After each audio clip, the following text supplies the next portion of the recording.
Stories and anecdotes are useful and informative, so we'll see a lot of stories in this course. However, it's also important to look at statistically significant data, so let's do that now.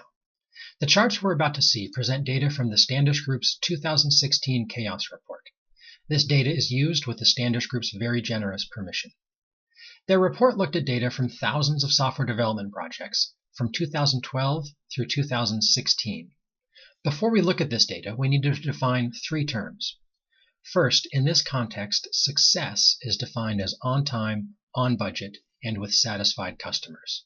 The term challenged refers to a project that is late, over budget, or both, and has less than satisfied customers. Finally, a failed project is one that gets canceled before it is resolved, or gets resolved but never gets used. So this first graph shows the success rate of various project sizes. According to this data, 57% of small projects in the Standish database succeeded, while only 5% of grand projects did. Now, this alone does not prove anything, but it should make us think twice before launching a grand project.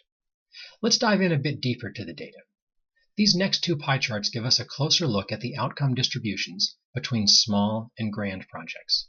We already saw that 57% of small projects succeed, and now we see that 35% were challenged and only 8% failed.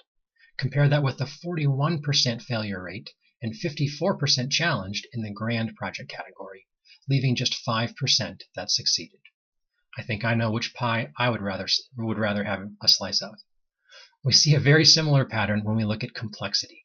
Simple projects succeed much more often than very complex projects do, by almost a factor of 3. The failure rate for simple projects is about half the failure rate for very complex projects. As you might imagine, a project that is both small and simple has a really good chance of succeeding, while a project that is big and very complicated is going to have a really tough time. The Standish Group uses the terms winning hand and losing hand to describe two different approaches.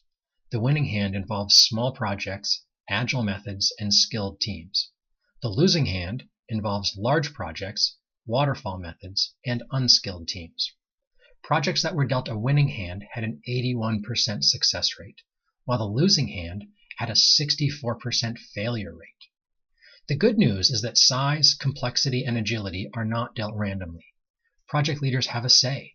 We get to decide whether to go big or to go small, whether to make things simple or complicated, and the data is pretty clear about which path leads to better results. To learn more about the Standish Group's data, methods, or other findings, visit www.thestandishgroup.com.